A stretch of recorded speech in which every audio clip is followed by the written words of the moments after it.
Welcome back, friends. Here with me today is a man who has bounced back from some interesting low points and reinvented himself to become a millionaire leader for prominent male entrepreneurs. He is a fitness guru, an abundance coach, a biohacker, a former exotic dancer who was very popular with the ladies, which we'll get into because it's spicy and who doesn't love a little spice? And he's here to talk to us about how to go from 0 to a million and how to find an identity that makes you love yourself. He's got substance and he owns his story, which endears him to me, and I know will to you as well, all the more. When I first spoke to him, he was so kind and warm, even though he didn't know who the heck I was. And that first impression meant something to me. And if he's like that with everyone, I can see why people gravitate toward him. He has some deeply personal lessons to share, and I'm excited to get into it. I'm warning you all, this might get racy. Welcome to Blessings, Mike Chabot. Thank you very much for having me. That was an amazing intro. Well, I hope it makes you feel good. Yeah, I'll try to live up to the intro. You will. But we need to find out how you became the man that you are today by getting to know a little bit about you as a child. I want to go right back to the beginning. And if you could tell us where you were born and a little bit about what your family of origin looked like. Yeah, for sure. I'm Canadian, so I'm French Canadian. That's where you guys are gonna pick up the accent. I was born in a suburb of Montreal. So basically, good family, loving parent, loving family. My parents were very open-minded. Like my dad was living the non-traditional life, let's say it like that. He was very open, let me do whatever, and he was very kind. And my mom was a businesswoman. She has a beauty salon. I have two sisters. So just the traditional route, went to school, but the school never really resonated with me. I was always in trouble because I was too smart for what they teach. In school, like the program is the same for everyone. And that's the problem. There should be different category. There should be different way of teaching for different people. They say now they call it ADHD, they call it all that, but it's just that if you can't maintain the attention because the kid is smarter, I do understand some people had more trouble, but if you pick up stuff faster, then you tend to get in trouble after because it's boring. So that was me. Wow. So do you think you had ADHD? No, I think it's just like spending a whole year, let's say, to learn 2 plus 2, 5 plus 5, when you pick it up the first day, it's boring. So then you start laughing, you start making joke, you start saying stuff. The teacher always loved me because I was the smartest of the room, but I was always in trouble because I was the little troublemaker, like that was making joke, making funny stuff. So yeah, that's how it started for me. Okay, I love that. Because I was a teacher for my whole life, so I could relate. That is so funny. But I agree with you that when you're somebody who's like 10 steps ahead, that the system doesn't allow for that. So I can understand Yeah. how frustrating that might have been for you. Can you go back in your mind and think about your very earliest memory? What's the first thing you can remember in your life? My earliest memory. Damn, I remember like a lot of things. Just from the childhood, playing outside, there was a lot of snow. Like we've come from the snow. So memories in the snow, throwing snowballs, a lot of hockey, sports, riding bicycle. Kids were more free back then. Like I live in a nice suburb. There was a lot of kids where people were not, we were not scared of playing outside. Like I would tell my parents I leave around 3, just be back for dinner around 6. And then they don't really care where you are until you come back. Like Yeah. I feel nowadays it's like scary world, or maybe it's the, I don't know if I would just let my kid roam around for 3 hours and then come back home. But it was good. Like we went for bicycle, unless you get injured and you come back earlier. But yeah, So that your was, earliest memories are being outside with the snow. yeah, like climbing in trees, like a lot of cool stuff, like just playing outside with a friend. That's what I Oh. remember. And what do you think that says about you? What does that mean? That's what you remember. I don't know. I try to focus on what's positive. Obviously, like everybody has trauma, everybody has things that the subconscious mind pick up from the childhood, because from 2 to 7, that's when you build up your trauma, which I went to work later on. But what I remember is what my brain choose to focus on. So I was always remembering the good story. And it's funny because then later on, when I started working on my trauma, I had to go where I didn't want to go. So yeah, then I was like, oh yeah, those things happen. And I never wanted to picture my family as things that they were not. But you pick up some subconscious behavior that I later learned where my attitude, or maybe I was a little aggressive or short temper, came from. So yeah, but I Yeah. remember the good stuff. Okay. That's good. But I love what you said because it's really important to not be afraid of those bad memories Mhm. because they teach you something. So, what do you think is one of the things you learned from one of those difficult memories that you carry with you today? As I said, my dad is a very different parkour. So he was not like my dad, I think, hit me once, a little kick in the butt, I think once. And then he never really touched me. Like he was in, but he was very aggressive in his way of being, because as an outlaw, like criminal, it's like they have aggressive behavior. So I picked up a lot on that. And my parents had a lot of fight around money. So that's where the desire to become millionaire came from me. I was like, I cannot have arguments with my wife all the time about money. I cannot be stressed about money. My dad was a gambler. My dad is a CA, so it's a cocaine anonymous. He consumed coke for 40 years. He was an amazing dad. He was always present. So for me, it was hard when I dealt with the trauma to portray him like that, because Mm. when I say it, I don't want people to think he's a bad dad. Like he was an amazing dad, but like they got kid early. If I got kid in my 20s, I would probably be a wreck for my kid. Now I'm going to be a dad at 32. So I'm way more mature. I fixed a lot of things. I healed a lot of things. So I'm happy to do it now. But they got kid in their 20s, and it's you learn who you are while you have kids. So obviously there's some stuff that happens. I picked up on a lot of trauma. My mom was a AA.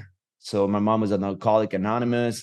There was a lot of things that happened. They were amazing parents, super loving, super understanding. But obviously the subconscious mind will pick up on stuff. And no matter how great you are as a parent, you could be the perfect parent and try to put let's say your kid in piano school, tennis, whatever. But then your kid is going to be like, my parent was forcing me to do all those things. So no matter what you do, the kid will interpret it in their own way. Yeah, that's true.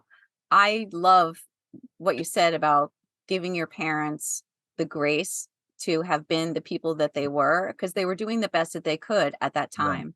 I hope that my kids do that for me. It's a learning process. I'm sure my kids will say some stuff about me at some point. We see the world through our own vision and interpretation based on our trauma and experience. So the thing is, Yeah. we could be all living the same dinner, but at the end, you would ask everybody, and everybody has a different version of the dinner. So no matter what you do, it's never going to be perfect for people. Absolutely. Wow. You're so wise, Mike. They must have done something right. Yeah, yeah, living good. Yes, they did. Did you have any bullies when you were growing up? Nah, I think I was the bully a little. Oh, okay. Do you I have a was story like, about that? yeah, I was the cool kid. So I had two sisters. One, like obviously I was selling drug. So I was selling weed. I was selling steroids in high school.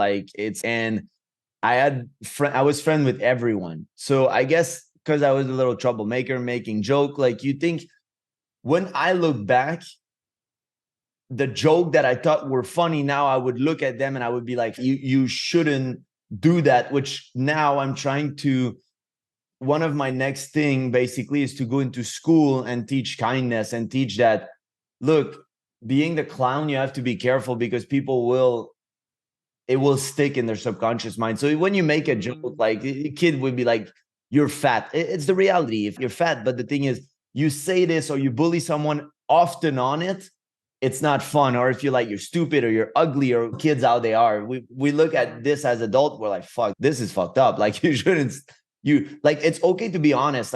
I'm always honest with people. If Mitzi right now you're overweight, I'll be like, look, you're overweight. It's okay to love yourself, but let's do something about it. Yeah. If you love yourself, you won't eat all that sugar and trash your body.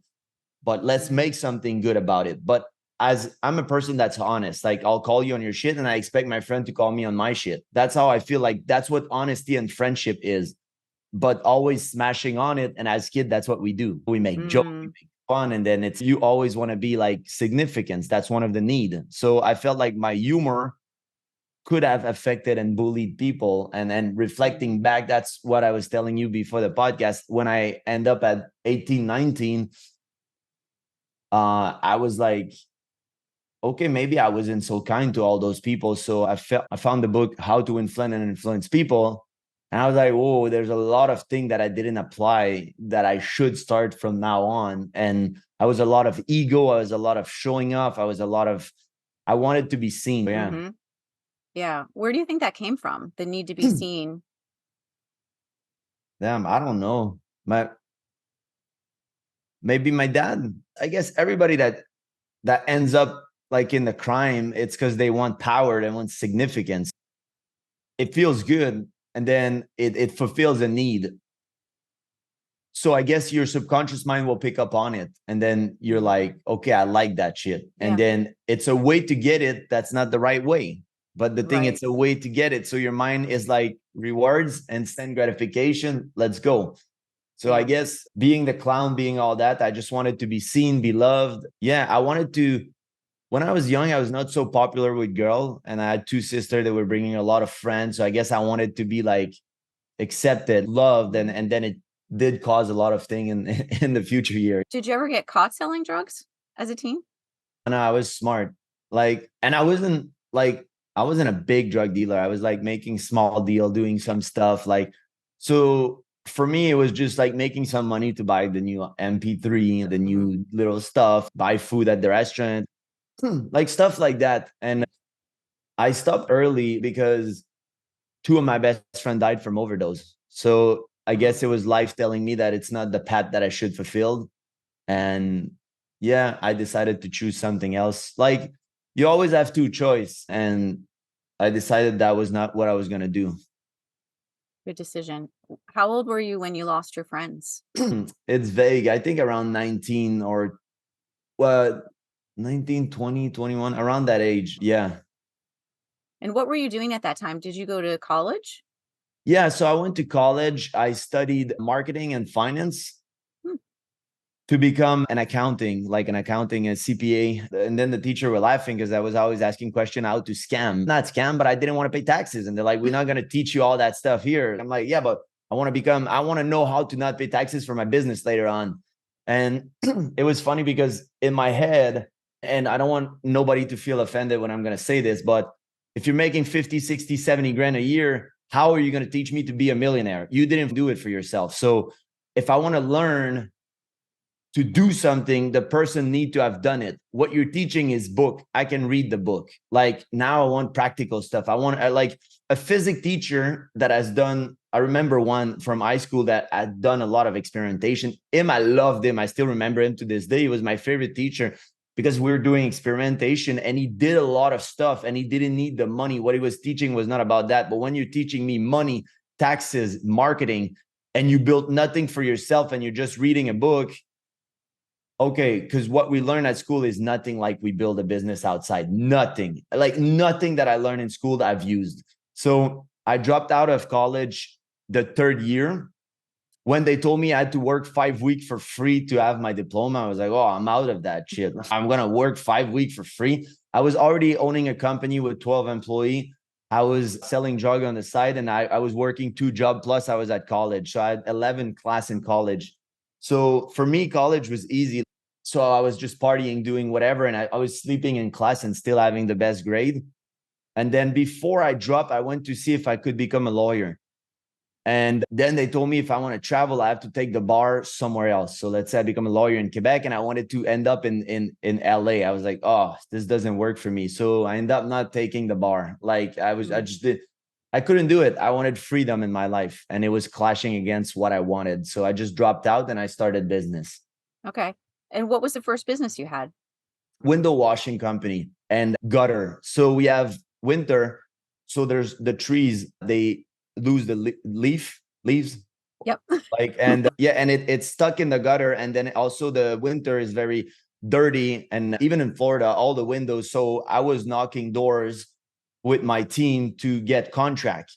So you knock doors from January to May and it's winter time and you're knocking doors and you convince people that you're going to come and wash their window. And then you have your whole sales pitch and then you come and you do a free estimate of the house and then you close the person. And then from May to October, you do your business. And then, yeah, first year, I think I did 60,000. It was good. So it was like I had some day that I was making $1,000 a day, like at 18, 19, plus the drug, plus everything, but zero skill at managing money. This is one of the first things they should teach you at school. And I also took loans because the funny part is if you're a student, they're going to give you whatever money you want, 25K credit lines, 100K if you're at university, but you want to start a business. No. So it's like I took student loan, I bought a lot of business stuff, and then I had free money. Like I didn't understand, like all that money in my bank account. I just forgot I had to give it back. So I started spending money, doing a bunch of stuff. And then, yeah, that was part of the beginning of my entrepreneurial journey. Wow. So what happened after you spent all the money and you had to pay it back?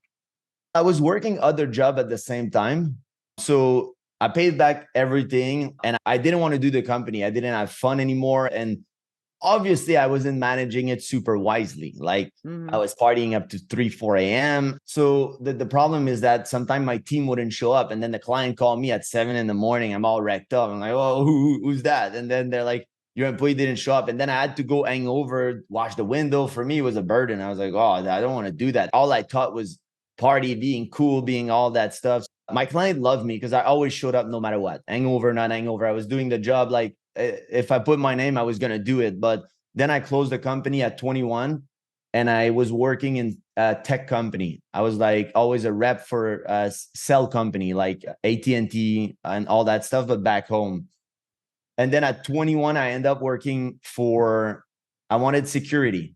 So I was doing MLM also, multi-level marketing. I did all that at the same time. And then I quit everything to go work at the bank. So I became a credit specialist for TD Bank. And then I was the number 1 employee in Canada in my department. So I got a raise after 3 months. And then in the department, there was people that had master degree from the best university. And I was being more paid than them. So it told me a lot about the system, like that school is shit. Like people were like, how? I'm like, bro, I'm the best. I'm the best at what I do. So I deserve the pay. If I produce more than you, I don't care that you went to university. And then I got offered like commercial banking. And I was shadowing to be a branch manager at 22, 23. I was already shadowing, like they loved me because I was the best at what I do. So I went to a few branch and I was shadowing the manager to manage the branch like at 22, 23. But then I started looking at salary. At that time, I was making 60K a year. And that's when everything clicked for me that I couldn't stay in corporate. I was working for the bank, 60K a year. I go to buy my first condo after a year and a half with the bank. I'm like, I work for the bank. I've been there a year and a half. I'm one of the top employees. And the maximum money they would loan me is 160,000 for my apartment. And I'm like, wait, I make more than the average, twice the average, and I still can only have $160,000 apartment. Like I was like, whoa, this is bad. And I was talking with my boss. She was making 75,000 and the boss of the boss was making 100,000. I was like, okay, wait, everybody is broke here. Because to me, no offense, but if you make 100K a year, you're broke. Like you're barely making it in this life if you want some type of luxury and travel. So I was like, whoa, this is not working. And at the same time that I was at the bank, I started seeing that. So I started influencer. I was like, what could I become one of the top in the world at? And I forgot one thing. At 19 years old, I saw Tony Robbins, and that's when I really started my personal development. And I was like, I want to be the next Tony. But obviously, I'm 19, 20, 21. I'm like, I can't really coach people. If you're 40, you're not gonna be like, this kid is coaching me. Yeah. So I was like, what can I be the best? And it was fitness. So I started competing. I started my journey. I quit the bank, started doing influencer, and that's when I became a stripper. Like, yeah. All right, let's go there. So you quit the bank, started working out a lot because you want to be a fitness influencer. Yeah. And then you became a stripper. All right. Yeah. How old were you? What was happening? I was working out since I was 15, but I started taking it more seriously to compete. I went to competing at Mr. Canada at the same time as I was a stripper. The thing is, the 4 months that I did stripping, I was competing. So for me, it was freedom it was good money. I was paid to party. I was paid to have fun with girl. And I had freedom to do my competition, which at the bank, You had to eat 6 times a day, all that stuff, train. It's not viable. So yeah. And then one of the biggest mistake I did is I took a big loan before I left the bank in case I wouldn't make enough money stripping, which I was making enough money, but I was spending more than I should. And then all that led me to bankruptcy at 25. So Wow. Oh my God. yeah. Wow. So when you were working as a stripper, Mhm. what did your mom have to say about that? She was laughing. They don't care. I was telling her all the story with all the girls. I was also in multiple toxic relationship because I was picking my partner with my dick. That's the reality. If sex was good, I was like, oh, she's hot. It's good. It's gonna work. That's not how you should do things. I end up in multiple toxic relationship. The last one, when I quit stripping for that girl, I was like, okay, I'll be with you. And she was an accountant for a big top firm in Canada. But she was a full-on prostitute on the weekend, which I didn't know. What? So yeah, so I caught her at the whorehouse after 2, 3 months together. And I was like, okay, I have a past, you have a past, let's wipe it and let's keep going. But it was just a disaster. And I was such in a dark place, competing with the toxic relationship, with the money. She was taking all my money. That's how I end up stacking up the loan, because I end up the relationship bankrupt. She ended up the relationship with $100,000 in her bank account because I was paying for everything, the apartment, the food, everything. And she was demanding Louis Vuitton and a bunch of shit. And I was in love.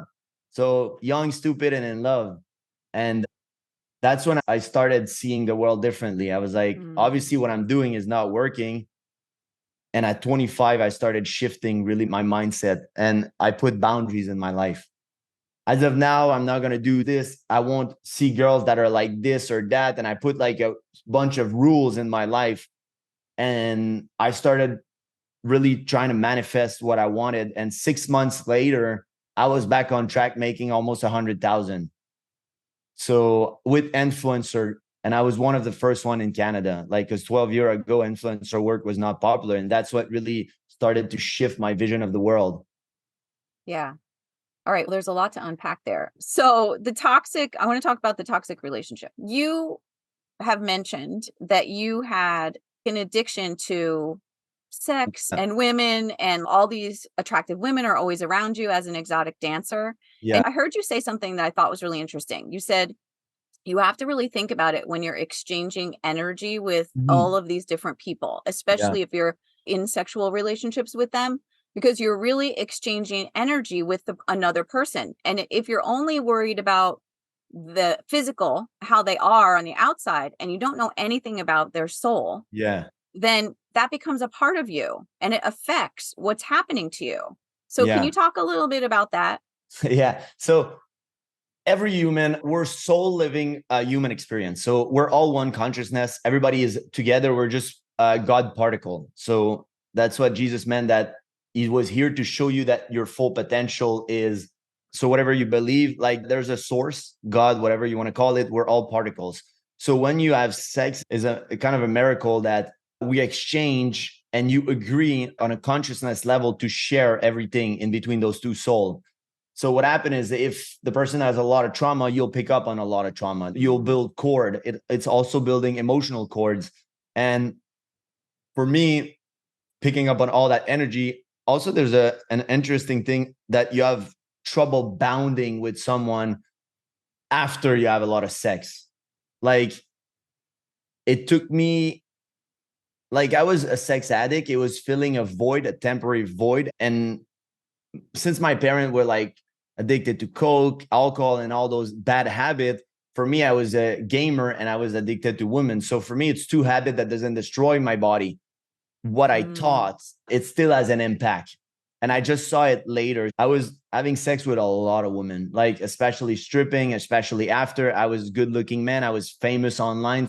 Yeah, I did a lot. So it's Oh, like, when I that's became very interesting. spiritual and very like aligned, I wasn't attracting all those women anymore. The Yeah. one with trauma, wound, and all that stuff, Yeah. because I was talking the good stuff, like the subconscious mind. And then they feel like that's a good guy. I would want a relationship with him. I can't just be like full on wild. But when Yeah. you're stripping and all that stuff, they see you just, oh, he's a stripper. I can be wild. And then it affect like what you attract, and it affect what you have a intimate relationship with. So I felt like it did damage kind of my soul at that point. It took me 2-3 years to get back from all that, mentally, physically. I was like, wow, I have a problem. But every guy's around, they're laughing, they find the story cool, they do it too. So it's men's are building up each other. Oh yeah, I had sex with 3 girls today. Oh, that's cool, that's cool. But it's not. Like that's the thing. We shouldn't value that. Like that. I don't know why we praise guys that do it, and then not only I was getting significance from the girl, but I was getting significance from all the story I was telling to my friends. So it's like your ego get inflated, you're the king of the world, but it's not how it should be. And it did affect me. So for 2-3 years after, I had to rebuild. So I had to re-educate my subconscious mind that was programmed for a certain thing differently. And also I had to program my mind to be attracted to different type of women, like not women that have trauma and all that stuff. So it was a lot of work. That's why I ended up being single for almost 7 years after that. Yeah, because that's not a long-term thing. You're not going to have a lasting relationship like that. You're going to be at some point, you're going to have to, people like everybody that goes through that type of period is going to realize at some point, this isn't sustainable. Yeah, exactly. You know? And then it becomes kind of one of those come to Jesus moments where you're like, all right, I got to make a change. Do you think that you loved yourself then? Yes and no. So everybody has love for themselves, but the subconscious mind will trick you into believing what you should do. So the subconscious mind control your whole life. 95% of your action are based on that. So if it's been programmed a certain way, even if consciously, that's why people stay in toxic relationship. That's why people stay with men that beat them, that women that cheat on them, that because your conscious mind know you shouldn't be there, but your subconscious mind is addicted to the hormones, the chemical release in your brain. It's addicted to the significance. It's addicted. And sometimes you like, that's what I deserve. I don't deserve better than that. Or like my parents were fighting a lot. So for me, it's, that's normal. But at some point now I'm like, I don't want to fight. If I'm fighting with my woman, I don't want it. Like, why? If you're not adding in my life, I don't want you. So yeah, I wasn't loving myself like I should. And that's the same I say. If you're fat, if you're trashing yourself every weekend with alcohol, if you're not living your best life, you can't say that you fully love yourself, because if you did love yourself, you wouldn't behave like that. And I give the example with material thing because it's easier for people to relate. But if you're a car guy like me and you have a Ferrari, you shouldn't put the normal gas in it, and you should wash your car. And if you're like, I know that women love real estate. So if you have your dream house that you always wanted, you're going to take care of it. Your marble counter, you're going to wash it. You're going to make it nice. If you have the best dress you ever wanted, you're going to dry clean it. But when it's come to your body and your soul, you just trash it every day. So do you really love yourself? And that's when I was like, nah, it's not who I want to become. It's not the man that I should be. And if I look at my higher self, he's not proud of the man. And also a realization that I had, it's like a lot of women and men are like, I will stop when I meet the right person. It's not like that. It doesn't work like that. You have to become that version of yourself, the higher version, to attract, because a high value man and a high value woman would be looking at you right now. They don't want to have to do nothing. So it's, if a woman is a stripper and she's, I'll stop when I have a man, but I don't want to meet a stripper. If you've been a stripper in the past, I don't care. It's who you are right now. But if you are and you're like, I'll change, nah. So it's the same for a man. If I'm having sex with a bunch of women every week, and the woman that I want, that is amazing, that's going to be a great mom, that's going to be elevated, look at me doing that, she doesn't want to be in a relationship with a man like that. Yeah, no, that's such a good point. You have to already become that so that you can attract it. Yeah, exactly. And it's good that you realized it. I know the experience with the girl who you found out was an actual prostitute was a wake-up call. But was there anything else that happened in your life that might have helped you have that epiphany? I read a lot. Like I have a whole library with so many books. So I was reading, going to seminar, doing a lot of things. I had mentors. I had at 20 years old, I had a life coach already. But the thing is, you can't fight your subconscious mind. That's why that's what I teach. I teach you to take control of your life because I've been there. I know why you can't. It's not your fault. You've been programmed. So until I discovered that thing, how to, like I call it, like you would implant a Neuralink chip from Elon Musk, but without the surgery in your mind, and then you can control fully your brain and optimize it. That's what I do, because I was fighting against my subconscious mind. So you're always losing. But I started having those revelation through the stuff, and I was depressed. Even when I started making 150,000 and I was having the dream life, traveling to the Maldives and all that stuff, I was like, what's the next shiny thing? Because then it wasn't the girl. I had to find another shiny thing. So there was not enough money, not enough restaurant, not enough travel. And one of the moments that hit me is I was in the Maldives, those house on the water. And then just the trip was 50,000, and I was posting it online, and that was my job to influence and all that stuff. And I was manifesting a lot of good stuff, but I was so empty. Like my soul was so empty on that beach. And everybody was in the DM like, oh, you're living the dream life, freedom, travel. And I was like, okay, it is not working. This life isn't working. What am I missing? What's not working for me? So Yeah, I had like the you were, multiple. Yeah. I think that's so interesting because you were like always chasing this next really extreme thing. Mhm. And once you got it, it wasn't fulfilling you. Yeah. You have to love the journey. Let's say you train and I train celebrity. I train people in Beverly Hills at the best gym and stuff. The thing is, if a client comes to me and he's only caring about the result, I won't take him as a client, because first, you're not enjoying the process. I don't want your money. Like, I want to have fun doing what I do, and I want to enjoy the journey. So my journey, I want to enjoy every moment of it. Don't get me wrong, there's stuff on a daily that sometimes you might not like doing, but you'll teach your mind to do because it has to be done. But every job has some stuff you don't like it. And then the more money you get, the more you can hire people to do that stuff. But the thing is, you shouldn't hate the whole journey itself just to get the result, the boat, the Lambo, the whatever you want, at the shiny thing, whatever it is. You need to enjoy the journey. Same in fitness. You need to enjoy training. You need to enjoy doing the exercise. Because everybody that just enjoy the shiny thing, once they reach the physique, they're going to stop training and then they go back to where they were. And same thing, you reach a certain amount of money and you're like, okay, like what's next? And I've lived it, because you're excited. Like the first time you do 5K, you're excited. Then the first a month, then 10K, then 15K, then 20K, then 30K, then 40K. And like my biggest month, I think I did almost 90,000. And I was like, same feeling as 10K. Now, actually, the 10K was better because it changed my lifestyle. The 90K, I wasn't even spending it. So I was like, what's next? A bigger car, a bigger house. And I had those moments of reflection, and the words don't teach. So everybody has to have those experiences, those moments that they're like, oh, like I was coaching one of my friends. When I met him, he was making 5K a month. Now he's making 200,000 a month. And I told him so many things because he was like a little brother. And now when we have talks, bro, everything you said is I realize now. I'm like, yeah, bro, you had to go through it. And now he's ready to quit what he's doing to change because he doesn't enjoy it anymore. He's like, bro, there's so much money, but I'm not happy. And I know a lot of other people that are like that. So that's why like yesterday, I did a ketamine therapy. I do a lot of psychedelic, like not a lot, but I did like multiple journey. And yesterday, I was having a talk with my higher self, and he gave me the 3P, and it was very interesting concept. It's like everybody in life need those 3P. It's purpose, passion, and profit.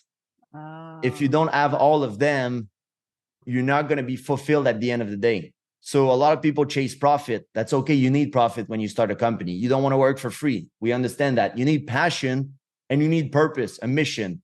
So if you're only passionate and you get some profit, but you don't have a purpose or a mission, especially for men. That's why I coach women, but I'm specialized in men because I've lived their life and I know what it is. So it's easier for me to understand the struggle. And men needs purpose and mission. Like we need a compelling future. We need something that we see the bigger picture. And if you don't have it, even if you have passion and profit, at some point it's going to fade away. So I came to conclusion that you really need those three. And that's what I'm on a mission to help the planet and consciousness, and to help people find their purpose, mission, and all that stuff, and do it the right way. And of course, make money, because you want to make a company that you're proud of. I want to help companies that are doing good for the world. There's so many things you can do right now to make money. Why would you choose something that's not good for the world? Yeah, that's really commendable that you have that mindset. I love it. I heard you say that when you were doing the influencer thing, you became disillusioned with your account because you were you started to try to post more authentic content and people Yeah. just wanted to see you with your shirt off and like the Yeah. pretty boy that you were. And you started to get frustrated because you had something of substance to say that you Mhm. really wanted to make a difference in the world. So how do we Yeah. get people to look away from the shiny objects and toward the real light, the true light, you know? Okay. So right now I'm building a course on social media that's gonna link with all the mindset and the business. It's been years that people ask me. I never had a calling to do it, but yesterday and the last 2-3 months I had a calling to do that. So I'm gonna do it. And what I'm gonna teach is to do social media the right way. Forget Mm, about the dancey dance. Forget about all the stuff just to get likes and attention. I don't want to teach that. Like I can teach you how to get millions of followers, but the right way. And I should have done that from the beginning. Obviously, I wanted money quick, so I needed like, attention, and influencer stuff was not popular 12 years ago. mm, So I was posting fitness, so a lot of shirtless stuff because that was fitness. And obviously, then it was hard to transition to more substance. I was always coaching health and all that stuff. That's why I became popular in the fitness niche. But obviously, people were also liking the look. And it was hard to detach from it. That's why in 2020, I almost left social media. I was just like, I'm tired of that. I'm going to retire and I'm going to just do business. And then there was a lot of discussion with my higher self, a lot of conflict thoughts. That would be a selfish decision, that my mission on this planet was to, on this experience right now, was to educate people and to teach mhm. and to do something greater. So if I retract and I just make million and I don't teach anybody, I would feel empty. I would feel something is missing. So I had those debates a bunch of times. So what I end up doing is I split the account. I started an OnlyFans and all the flexing, all the shirtless stuff would go on there. And people that wanted that would pay. And then I would just post normal content, like almost nothing shirtless, except if I'm at the beach or traveling, then it's normal. I'm not going to put a shirt on the beach just to, but nothing like crazy. If I'm at the Yeah. gym, sometimes, yeah, if I'm training abs and I want to show you exercise, like when I need it, I'll be shirtless. When I don't, I won't do it on purpose. I wanted to have more normal content. Hmm. So I did a whole switch on the account. And yeah, like that was my thing. And then I started business. I built a fitness app. Like I did a lot of things. I invested in crypto, did a lot of other businesses on the side. And then I end up just closing OnlyFans like a year ago now. It was still making 500,000 a year just with that. But the thing is, I wasn't aligned with. I just was like, this energy, I can't promote no more. Mm. And you can only manifest one thing at a time. So if I'm focused on manifesting on that, it's harder to manifest on the rest of my life because where your focus go, energy flows. So if I'm spending half of my time on this and half of my time on the business, there's a conflict. And my Yeah. biggest business month, I was making like 40,000 or 50,000 that month. And then I was making 40, 50,000 on OF, which was my biggest month. And I was like, you know what? It doesn't excite me anymore. Let's leave that money and let's start just 100% coaching. Yeah. And I wrote a book. It's releasing this month. So I went 100% in my mission. Yeah. Which is the real you? Oh, this one, for sure. It's So you finally gave up that identity that you had been identifying with for so long. yeah, I gave it up a long time ago. But the thing is, I didn't mind just flexing on OF. Like I didn't mind doing the sexy content for those 2-3 years because I never did anything that was against like I put limit. So that's what I tell people. Like when they start OnlyFans, I'm like, it's the same as anything. It's have boundaries. When I started, there was not so many naked people on it. Now OF is like full porn. It's crazy. I don't know. I have never seen it. So I have no idea. I mean, Yeah, I know now what it everybody's is, doing but OF. Is the new thing. Every influencer, it escalated. When I started it, I think they were making 200 million a year. Now we're talking about 2.6 billion. it's crazy. It's Yeah, crazy.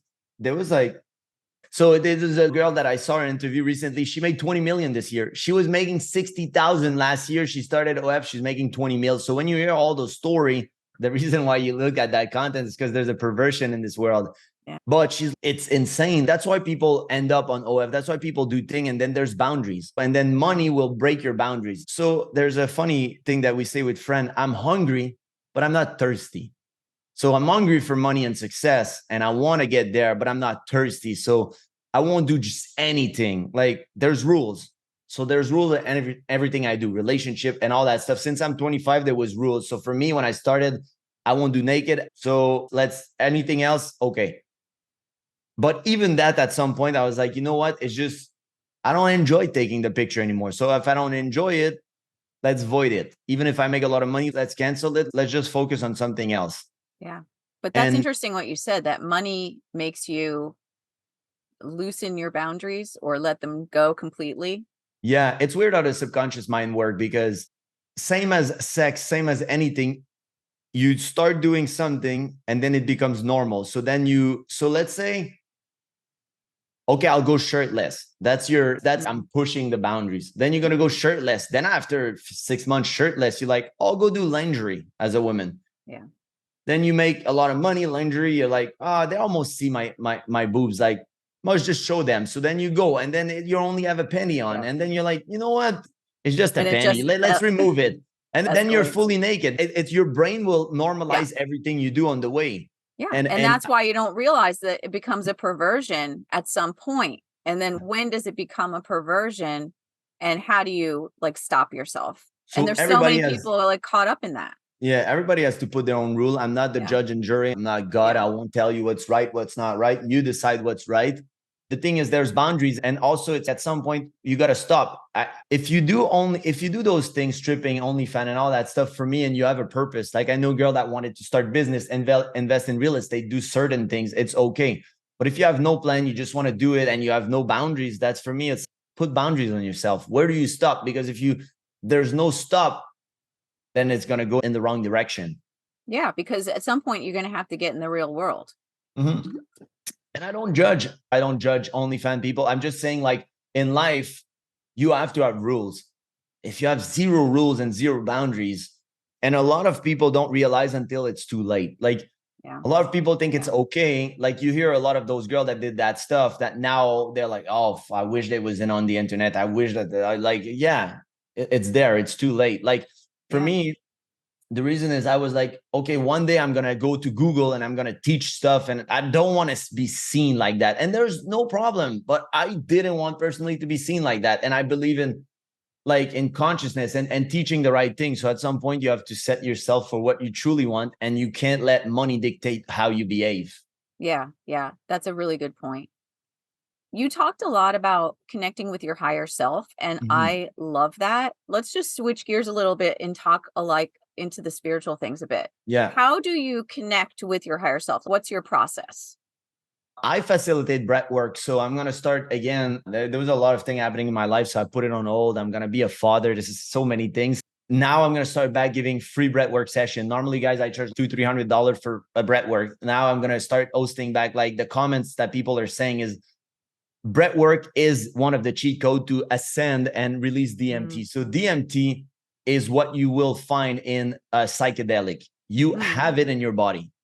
So you can produce it naturally doing breathwork. This can give you revelation, epiphany, help you to connect, because after 10-15 minutes, you will deactivate your prefrontal cortex. So the front part of your brain is your thinking mind, the monkey mind, the chaos, the pussy, like whatever you want to call it, the voice that never sing anything good. And in order to connect, you need to shut down that voice. That's why meditation is a daily practice that everybody should have. But a lot of people are like, Mike, I can't meditate. So I tried to find something that people won't have control whether they get it or not. So meditation, it's a practice. You just got to do it. There's no right or wrong to do it. But breath work, because it's a 30-35 minute holotropic breath work, after 10-15 minutes, deactivate. The prefrontal will deactivate. You'll tap directly in the subconscious, and you'll have vision and you'll have talk, and you need to connect.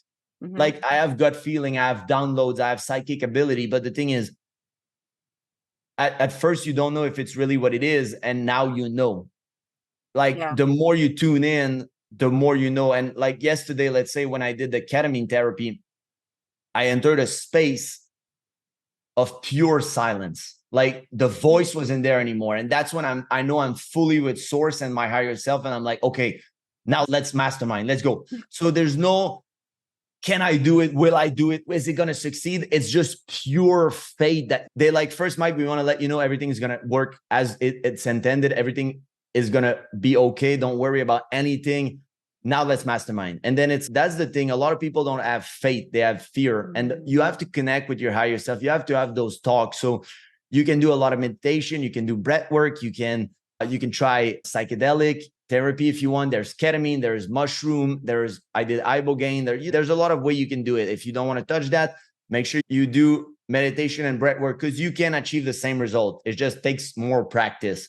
And when you will reach that, it's a different connection with faith. And the thing is, the future is uncertain. No matter that, we don't know what's going to happen. You only have the eternal present moment. So fear is that you choose to be scared or not, or see the negative of the future. Faith is the same uncertainty, but you choose to see what's going to be good. So when I start a project, I have pure faith because I don't know if it's going to be good or bad, but why would I choose to put my focus? Because remember, where focus go, energy flows. So why would I choose to see the negative? So let's see what's going to work. And at the end of the day, there's two things I want to say. Everything's going to be all right. And you're exactly where you're supposed to be at the time that you're supposed to be. So if this project fell, or if anything happened, or you attracted the wrong partner, or you attracted the wrong relationship, what is the lesson that I need to learn here? What is the next step? That this is just a next step in my journey. Sometimes we want things too fast and we want it for the wrong reason. So life is giving you exactly what you need, not what you want. And I have a friend that said there's the plan and there's the plan, the God plan. So the thing is, we want our plan, but God has a different way of giving it to us. Yeah. And for anybody listening, I'll give you this version in 3D reality and material, tangible stuff. So Mitzi is making 100,000 at her job. She works corporate. She's like, God, universe, however you want to call it, I want to make 200,000. That is my manifestation. She writes it. She has Mike's gratitude journal. She writes about it every day. She does manifestation. Everything is aligning. 2 months later, Mitzi gets fired. This is shit. God don't work. This is bullshit. Mike, what he was teaching is not working. But what if Mitzi had wanted to start her company for so long and she didn't do it? And now, because she's in a situation that she's forced to do it, the universe is giving her two choices. Are you going to find another corporate job and keep your habits and keep being the person you're not? Or are you going to do what you always wanted to do? And because you were not doing it, I just gave you a little push. You didn't like that push, but you needed that push. So now Mitzi started her company. She was a car girl. She wanted to tour the world like the blonde car girl. And now she's making 200,000 doing YouTube and showing cars, and she's living her dream life. But she can only realize 2 years later. And in the meantime, she has two choices when this happened. Do I dwell on it and only focus on the negative, or should I take action and see that it's going to work and just taking action towards the mission? So often we see what's happening now and we don't see the bigger picture, and God and universe is just knowing that you deserve it and that you're going to make it. So he's, hey, let's go.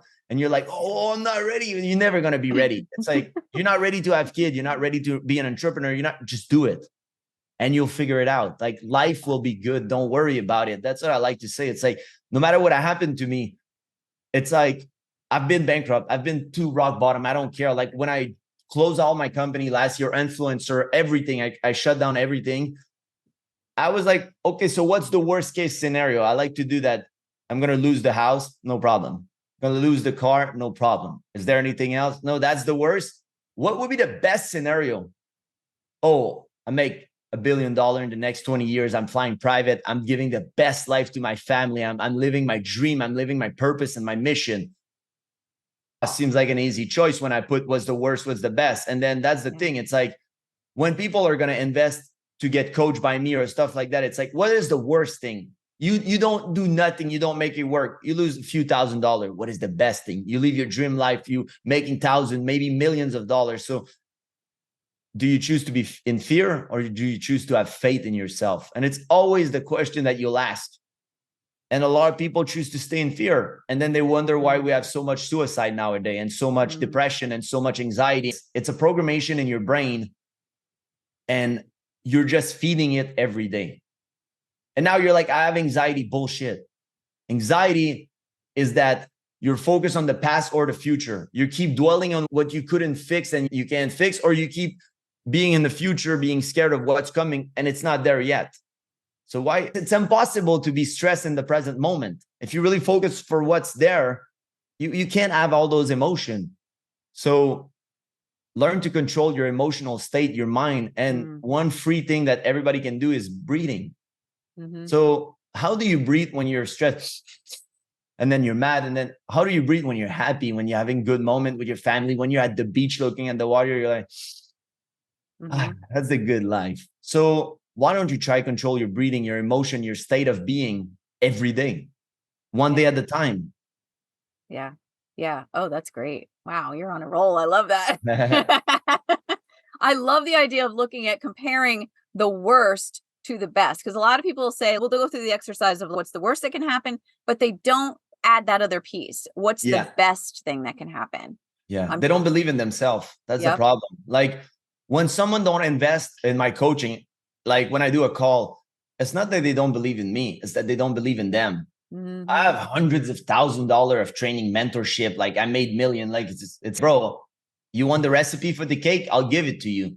But what you fear is that you won't make the same cake, that you can't follow the recipe. That's the thing. I can teach you whatever, but I always say I can't walk the walk for you. That's why the brand is called The Road to Abundance. It's a road. I'll show you which one to take. But the thing is, you still have to drive the car. Like you still have to reach destination. And everybody will do it on their own time. But investing in yourself, it's always the best investment. Yeah, hands definitely. down. Yeah, because you don't want to be in the same place next year that you are now, for sure. Yeah. So Yeah. what do you think that your higher self knows that you don't know? He's always reminding me to have pure faith. That's what it is. Like, Mike, like you're living this soul in a body. This doesn't exist. So the thing is, this is an hologram, a reality, what people call the matrix. There's no escaping the matrix. We're here to have an experience, to live, to accomplish yourself as a soul. We lost memory because with the memory, it's if you know everything in advance, it would be boring. We come here to experience emotion, do things. You can have whatever you want in this reality. I believe in abundance for everyone. The thing is, you have to want it. You have to focus on it. You have to manifest it. And the only thing is, you're blocking that thing for you because of your doubt, you don't have faith. So when I'm there with source, with my higher self, either in meditation, either in breath work, either with psychedelic, it's always the same feeling. I'm like, wow, everything's just going to be okay. I'm this unlimited being, like, no problem. Let's go back. And they're like, Mike, whatever you want, you can have. You just gotta do it. You just gotta commit. And don't worry. We get you. I got you. I'm going to manifest whatever you want. I'll put the right people on your road.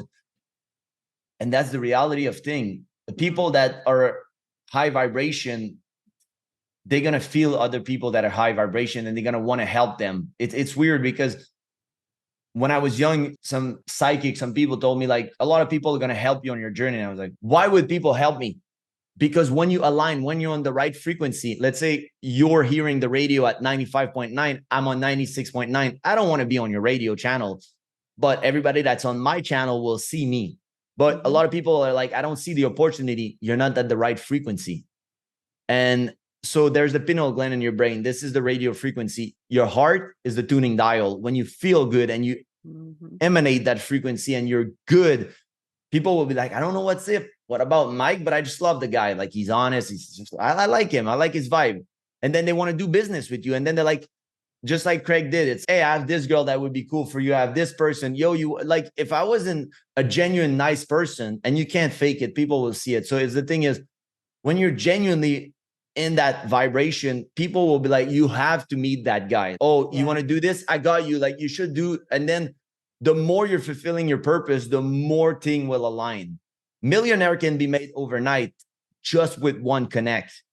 So the thing is, don't wait for that connect. It's going to come. It's going to manifest in your life. Be that person and become that person.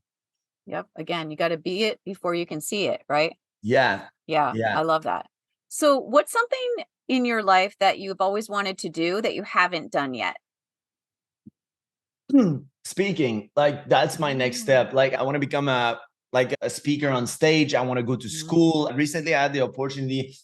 I'm waiting on him, but like prison, he wants to me to. There was a guy who works in prison. Okay. And I'm going to go speak in prison, getting more stage, more TED talk, more stuff like that, educating people on the subconscious mind, educating people on doing what's right, educating people on being themselves, like just having that pure, enlightened alpha version of them, like the highest self, like just becoming and living every day like they are. And that's what I call identity shifting. So like you said, you have to be that person because before you become that person. So now, right now, let's say I want to make $1 billion. So right now, $1 billion is a lot of money for me. So obviously I won't be able to manifest it because I have doubt. If you ask me, Mike, like I'm 99.9% sure I can make $1 billion, but there's always a little doubt. So because there's a doubt, I can't manifest it right now. So the thing is, how this version of myself will be acting on a daily, I start acting, and everything that this person wouldn't do, I shouldn't do. And it's not a perfect process. At first, you're gonna still do some stuff, but that's why you should reach for the stars. In that big dream, in that stuff, you're gonna become the version that makes 1 million, then the version that makes 10 million, the version that make 100 million. And we just talk about money here because money is quantifiable, so it's easy for you to picture it, but it could be on any other spectrum. Like you have a family, you're happy, you're doing things on a daily, like whatever you want, whatever your dream. Because I had clients that they thought they wanted a lot of money, but at the end it's still a lot, but they just wanted 200,000-300,000 and they were already making that. And then they're like, damn, I wasn't happy in the moment enjoying what I do because I thought I needed that 200,000-300,000 monthly. But actually, I'm happy with what I do. I'm just going to do more of it. And I'm now I realize what I have. And that's the thing. When you go on vacation, you come back, you're like, wow, I love my house. I love my car. It's, oh shit, it's nice. Or you go on vacation and you enjoy the time there because you're unplugged. You're not in your daily habits. So there's a lot of things that you can take from that you're like, okay, I should be grateful for what I have now because the life that I have now, I wanted it. I was dreaming of it one day. It's okay to want more. And let's start behaving like we are. Yeah, I love that. Yeah, just see the person you want to be and start acting like that. Yeah, What would exactly. she do? What would he do? I love that. Yeah. What is there something that you want that you are afraid to admit or you haven't admitted to yourself? Nah, I think I'm pretty brutal with myself in terms of I'm the same with myself that I'm with everybody. I call myself on the shit that I do. I call everybody on the shit that they do. If I don't think you're a good person, I'll tell you to your face. I told friend that they were a piece of shit friend. I'm like, bro, you're not a good friend. Like you should change. I'll show you what it is to be a good friend, but at some point or if people do things. So my wife called me out on my shit too. If I'm not being my best self, she'll be like, babe, like this week, this, and then I do reflection. I'm like, yeah. And then, yeah, I can try to be like, sometimes I'll be like, babe, I didn't have a good week. So yeah, there's things that I will do. I like gaming, like computer gaming. So sometimes if I really have a shitty week and I need to unplug, I'll go gaming. And then she'd be joking. Oh, you gamed a lot this weekend. I'm like, yeah, I needed to unplug. Like sometime I'll do it. Like would the version that makes 1 billion do it? No, but I'm not there yet. So I'm still working. I'm a human. I'm not perfect. Yeah. And Like it's okay to want what you want. yeah, I'm just an evolved version of myself that is evolving continuously towards that process. And the thing is, I'm always honest. I self-reflect. Like I do writing, I self-reflect on what I should want, what I want, why I want it. And that's really important too. I can call out everybody in the audience right now. You don't want $1 million. You want the feeling that you think you get with $1 million. So time freedom, you remove stress, like all that stuff. It's not about the $1 million. It's the thing that you think that this is going to bring you. And then also it's not about making 1 million. It's about the person you become making that $1 million. That's the reality of thing. That's why it's a millionaire mindset. That's what I teach. The millionaire mindset. We don't care about the $1 million. What you want is who you become, because that nobody can take away. You can take the million away. It's okay. I'll make it back at some point. No problem. There's no big deal. Yeah, you want the feeling. The mindset, the drive. And when I was depressed, or sometime I'll catch myself being there, then I'm like, what should I do? And that's why I left social media, like the influencer and OnlyFans, even though it was a lot of money. I was like, it doesn't align no more. Let's cut it. There's never going to be a good time to drop that money. There's never going to be a good time to up in your entrepreneur journey. There's never going to be a good time to have a kid. There's never going to be a good time for nothing. You do it and it will get better. Yeah.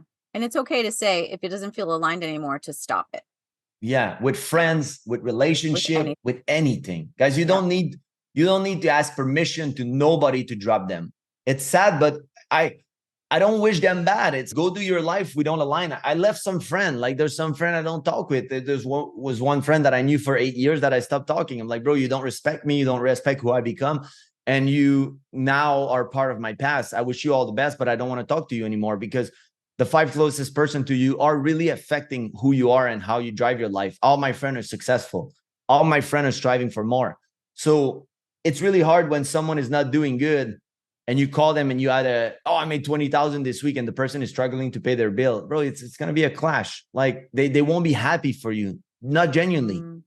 So the thing is, if you're getting there, you're making 5K, you're super happy about it, and you talk to someone and he's going to be like, bro, that's amazing. Now let's aim for more. Let's do this. You're going to get a different vibe from that stuff. Yeah, definitely. So what's the number one thing people can do to become aligned with what they want, whether it's money or love or whatever? Number one thing is set your value, your purpose, and what you want, your goals. That's the first thing. And then once you put that on a paper, why you want it and what's your belief system. 95% of people in the street, you ask them what they want, they don't know. Or if they just toss an answer, they don't know why they want it. I was asking my mom, how much you want to make this year? 500,000. That's what I would love. I'm like, why? What are you going to do with the money? You're not going to have it, mom. It's as simple as it is because you don't really believe you can achieve it. There's no real reason. Why would you can't lie to your subconscious mind, guys. It knows you. It's you, just the smarter version of you. So the thing is, you know that you don't really want that. Now find what you truly want and let's aim for it. Let's go for getting what you really want. So goal setting is really important. And what I will say is there's 3 types of goal.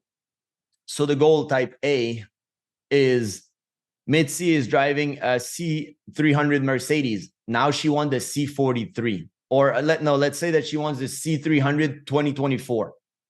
Same payment, same car, just a new version. She know how to get it. That's her goal. Okay, I want this car. I'm going to get it in 6 months. Now she want to upgrade for a S-Class Mercedes, like 100,000, let's say. Now Mitzi says, it's going to take 2 years. I'm going to put money on the side. I'm going to do this. So that's a type B goal. It's not what you have. It's not exactly in your field, but you know how to reach it. And the type C goal is the type that scares you, the type that you don't know how to get it. So Mitzi want to make $1 million a year and she want to be a public speaker and she want to do this. Okay, wow, that's a big goal. So now how do we achieve it? Now that's all that I teach. It's like how to set your goal, how to remove any belief, because when you're going to set up those goals, it's going to be a lot of bitch voice happening in your mind that that you're not good enough, that you should aim for lower, that you don't deserve it. Like whatever it is, there's trauma experience. There's a lot of things. So if you want to be successful in business, you're the business. Like the entrepreneur behind the business is the business. So I know a guy that when I started coaching him was making 500,000 a year. Now a year later, he's on his way to make 2 million. The only difference we did is upgrade who's managing the business, who takes decision. How are you an entrepreneur? How do you hire people? What you do, all those things are important. Yeah. And it all comes down to who are you and how you take decision on a daily and how you behave on a daily. Absolutely. You have to take 100% responsibility. Yeah. To get there, right? You're the only person to blame for what's happening in your life. Don't blame your parent. Don't blame anybody. Like you're in a toxic relationship, your fault. Like right now you're broke, your fault. It's always your fault. Stop blaming anybody. Like you cheated on your wife. My friend made me. No, your fault. Like it's like, bro, it's always your fault. Yeah. And that's why you're so able to help people, because you know what it's like to take accountability, and then you can show other people how to do that. And the reason why I share everything that I've done in the past and I'm not ashamed of it is because it made me the man that I am. And if I didn't do all those things, I wouldn't have all the experience and be ready to coach. So when I wanted to manifest stuff when I was 19, I'm like, I'm going to be the next Tony Robbins. Life has got you, bro. But Tony had a lot of trauma. You're going to get there too, man. It's like trauma is teaching. Everything is an experience. So they made me live a lot of things very fast with a lot of I was bleeding from my intestine for years. I had so many things. I had 4 colonoscopy. I had 2 surgery in my, 1 surgery in my gut. I almost died from a parasite. There's so many things that happened to me. I had a motorcycle accident. I was driving 240 on the highway and I got ejected from the bike because there was a hole in the road. There's so many things that happened, but I asked for it. I was like, I want to be that amazing coach that but I need experience to do. So I got trashed by women. I got so many things happen to me, but I wanted it. I asked for it. Now life give it to me. I'll take it. Because it makes you able to help others and it makes you the person you are. Yeah. Yeah. I'll be a better dad, like You a better will. So husband. let's talk about that. What's happening? You're going to be a dad? Yeah, I'm gonna Oh have a my little God. girl in February. Now I'm in relationship with an amazing woman. She's everything I ever wanted. So when the thing with bad relationship is they give you contrast. They teach you what you don't want and what you want, what was good and what was bad from it. So it's like when you move from houses to houses. 3 bedroom is not enough. I need 4, or 4 is too much cleaning. Let's do 3. Oh, 4 room, enough. It's like marble counter. No, I don't like it so much. White floor, maybe not. All those things, you need to live in those apartments. You need to live in those houses. Same thing with those relationships. You need to live those relationships to know what you want and don't want. So I manifested the perfect girl for me that is amazing. And now she's pregnant. Even she's amazing as a pregnancy. She never complained. Everything is beautiful. And we set intention when she was pregnant. She's very strong in everything that I do. So she was like, it's going to be a beautiful pregnancy. She didn't get sick none at all. Never. She had 2 migraine, I think, and it was from dehydration. So I told her how to fix it.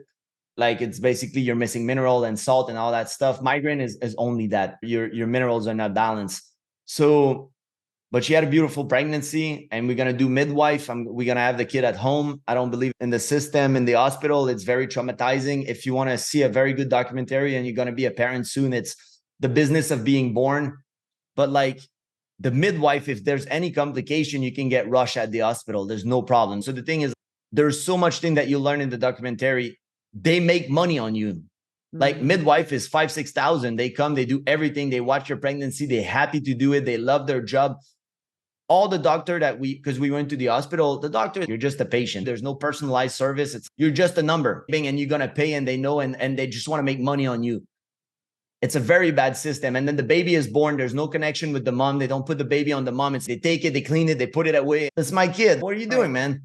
It's like, it's very important at the beginning that before you cut the cord and stuff, let the baby on the mom with the cord. They need that bounding. Just so you understand, guys, in the animal world, any animal that is in the, I don't know, mammal, in the mammal world, whatever, any animal that is C-section, the mom refused to take care of the baby because she has zero connection to the baby. So she doesn't know it's hers. So they let them die. Human, we're the only mammal that do C-section and all that bullshit. And it's once you had one, they're not going to let you have any other. You have to fight. Like my sister, she had 5 C-section. Now it's like just C-section. Let's go. They ask you to program it. The reason also is because they want to avoid lawsuit. So if they were making you push, also the position of the wife, like when you go to the bathroom and when you want to push, it's not, would you go to the bathroom for a number 2 laying on your back? No, you got to be sitting. So it's the same thing. You want to push down. You want to have, would you squat laying on your back? No, you have to be facing the ground. So the thing is, all those positions are not natural for women. It's very dangerous. And the women are not able to, and also the drug that they push in the baby, a lot of epidural, all that shit, it's very toxic for the baby. And they give you, so watch the documentary, you'll understand a lot about it. And because I'm so natural and I believe in all that stuff, like epidural, it's like giving opioid to your baby. Like it's a full-on drug. Like you think it's not going to affect his brain. He's directly plugged to the mom. And it takes instant for it to be in the blood, and the blood goes to the cord, and the cord to the placenta, and the baby absorb it. Boom. And it's very stressful for the mom, for the baby, for everything. Yeah, I suggest everybody to don't believe whatever they tell you. Go do research. There's a lot of myth that they will tell you that is not true. You remember when they said that milk was good for the bone and all that stuff? Hey guys, in the 50s, they were saying that cigarette is good for you. Yeah. Wake up. You know. I'm into all that stuff. There's a lot that we've been told. Your research. That's what I was saying. Do your own research. Don't take my word. Don't take my Kool-Aid. Go do your research. Everything that I preach and everything that I say, it's factual and it's based on fact. And I look at the analysis and the data before I make a decision and before I do things. Yeah, people can go and do their own reading and make their decisions. But I love that recommendation for that documentary. And you're going to learn so much more once you become a dad. It's so great. Yeah. You're going to love it so much. My dog taught me a lot. I have 2 Frenchie. They're like it's like you're taking care of humans. So when I got the Frenchie, I took Same thing. I took a vow, like I'm never going to hit my dog. I'm never going to do anything bad. I'm going to treat them the best that they can, give them the best life. So you do the same with a kid, and they teach you to be patient because they make things dirty. They pee somewhere. They do whatever they want. They're like little being of their own. You have to learn to just, okay, I'll buy another one. It's no problem. It's my wife is always, you're so patient. I'm like, but babe, they don't understand. And give you an example and you can relate it to kid. It's like people are often aggressive or mad with their dog when they come and they greet them and they scratch them or whatever. Hey, the dog didn't see you all day. You're his whole life.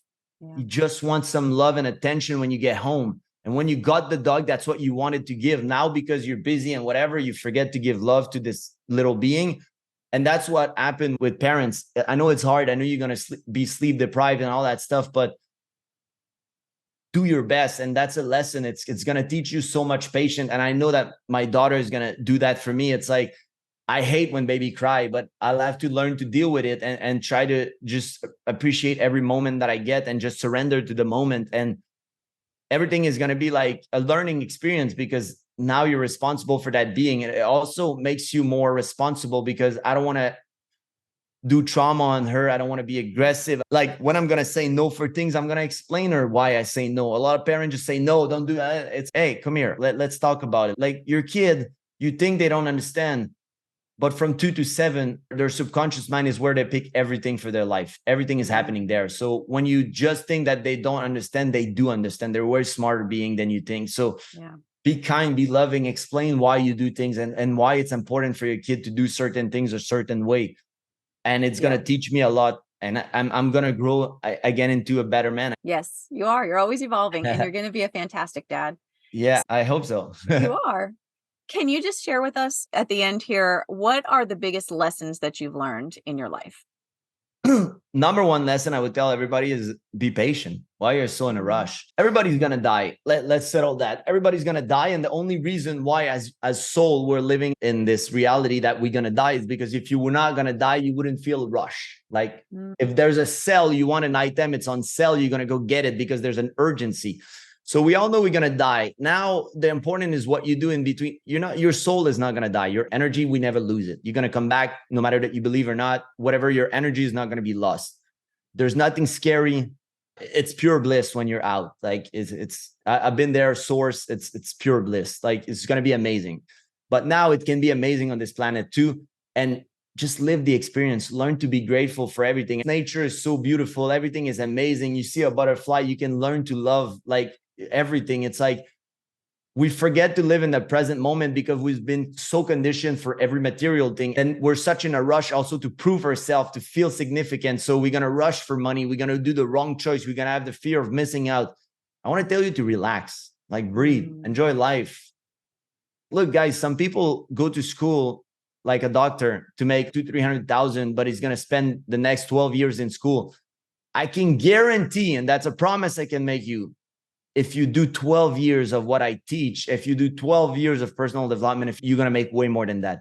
If you dedicate your life to growing and to becoming that person and you just put your heads down and you focus, impossible that in 12 years dedicated to an art and craft, you don't become a master of it. So the only difference is people know that when they go to school for a doctor, they're guaranteed money. So they just have faith. They're like, I'm going to make that money when I get out. But guys, there's so much unlimited potential in anything else. You just got to have faith and just got to do it and be patient with yourself and don't try to rush everything. That's how I end up switching from project to project because you have the fear of missing out. And then you want love so bad that you'll settle down for the bad relationship. All those things are going to come.